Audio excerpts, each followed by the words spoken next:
We're now joined by Larry Pratt of Gun Owners of America. I believe it's gunowners.org. And we want to get his take on this latest piece of trash document by the DHS. How are you tonight, sir? Well, I'm doing just fine. I'm just loving every minute of being a terrorist, and it doesn't sound like you're very repentant either. But I'm sure that, as I like to call her, Secretary Magoo is well on the trail, and she's going to take care of our terrorism problem. Yeah, I'm sure that Napolitano is all about taking care of real terrorism, just like Chertoff was.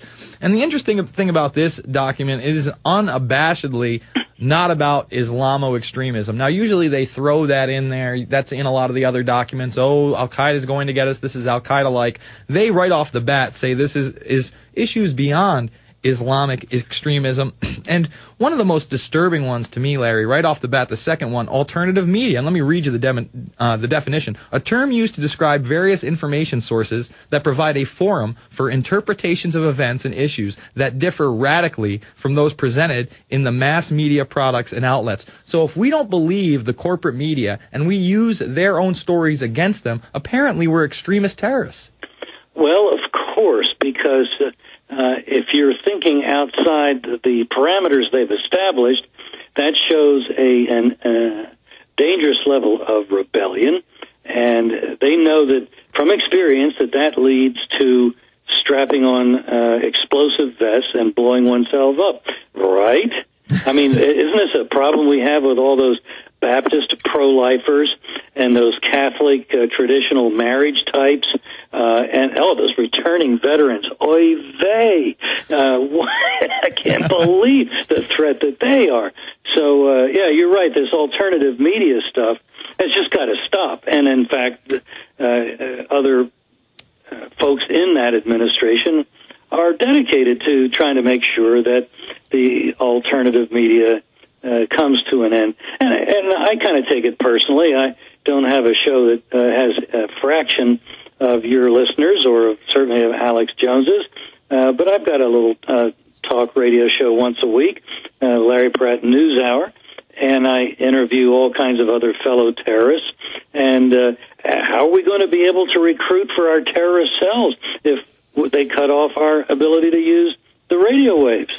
Well, you know, it's so broad. I mean, this is the broadest brush I think they've painted, and that Virginia Fusion Center before this was probably, you know, almost as broad as this. But when they brought into this one, I couldn't believe it. Anti-technology extremism and anti-immigration extremism. And the definition of anti-immigration extremism, by the way, is if you don't believe that individuals who aren't from this country shouldn't get rights like driver's licenses, national identification cards, in-state tuition, medical benefits. Welfare, yeah. I mean, it's unbelievable to me. I don't care what the color of a person's skin is. The bottom line is, if you want to become a citizen, great. There's a process to do so, and then you can get all those things. Absolutely. But otherwise, why do you get a driver's license? I can't get a driver's license unless I go down to the DMV. I bring them my birth certificate, my social security card. They want my fingerprint. Here in Texas, they want a biometric scan. I mean, oh, that the illegals, sounds here like you go. Texas then is participating with the Real ID Act, with the National ID card system. And I'm disappointed that Texas is not one of the dozen or so states that have told the feds to have a nice day if they want information like that biometric type information from our citizens. Next. Well, again, you know, actually there is an initiative where they're rolling it out as the Real ID, and people are protesting that. But, you know, there's that famous video of Alex back in the 90s when he was going to reissue his license, where they even wanted a biometric thumb scan then. And they're doing this all over, you know, Manchester to launch for ID cards, Big Brother. I mean, it's no secret to anybody who's in the know that really their police state grid, their beta test is in London, where literally you walk out of the house and you are photographed and filmed 300 plus times during your day, which is absolutely ludicrous. And they're trying to put that into place everywhere. And by the way, does it solve crime? Does it lower crime? The answer to both questions, no.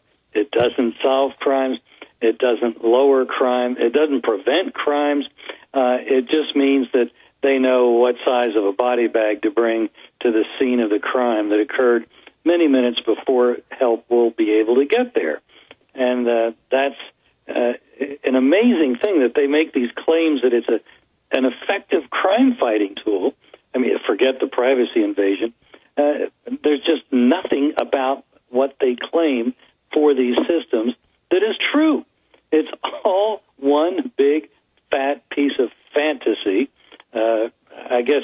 And probably they've got Secretary Magoo looking at all these pictures that are being taken of the poor Brits as they walk around London town.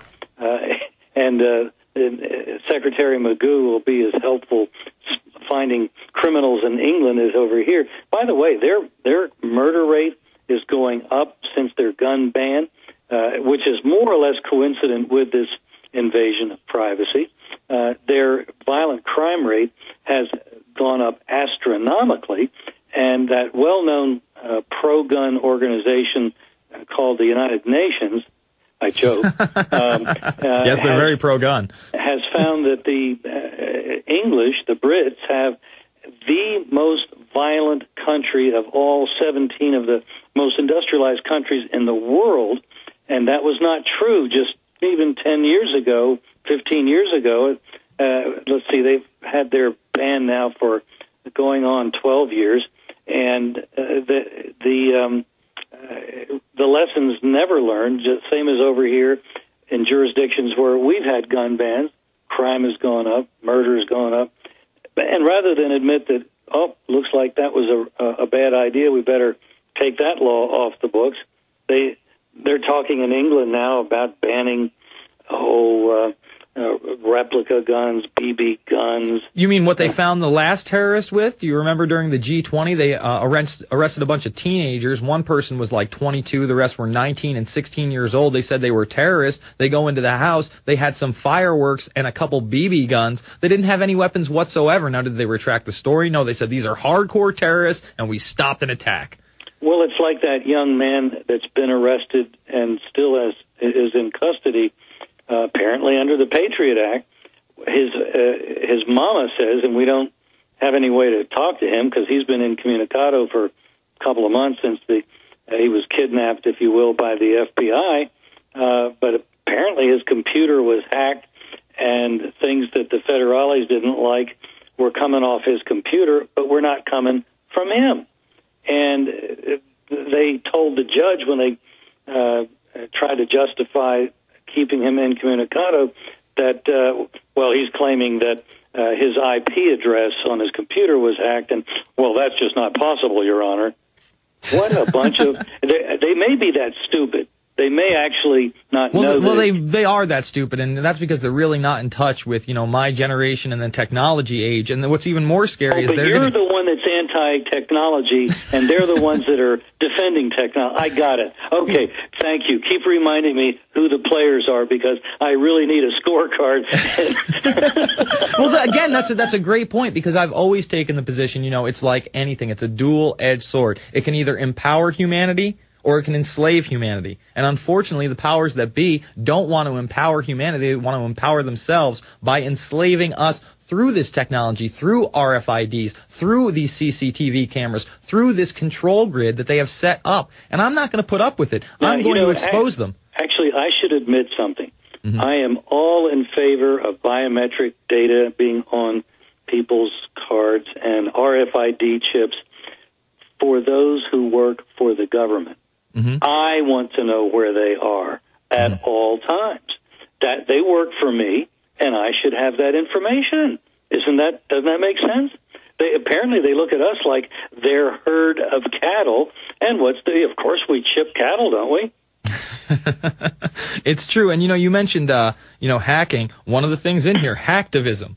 If you're a hacktivist, the use of cyber technologies to achieve a political end or technology-enabled political or social activism. Okay, I use cyber technologies every day for a political end to try to restore the Constitution and Bill of Rights. Under that definition, even without the alternative media, I, of course, would be an extremist or a terrorist. And it's a wonder you're not in the next isolation cell next to this poor young high school student.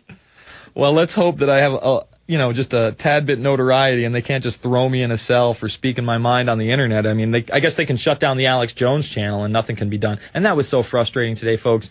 For someone on the inside, I had to sit there and listen to Jason Douglas, who's a producer here, call up YouTube, call up Google, say, well, can I talk to this person? I just talked to the Pittsburgh Post-Gazette. They say they never put in this thing, and they want to retract, and they want the channel back up. They're sick of getting the phone calls, and they just gave them the runaround again and again and again. And, I mean, let's face it, Google is part of the government. Google Earth, folks, they're about to take the GPS of every home in this country within 40 feet. You better believe it. It's here. We'll be back after this with Larry Pratt. It's the Info Warrior, PrisonPlanet.tv, Infowars.com.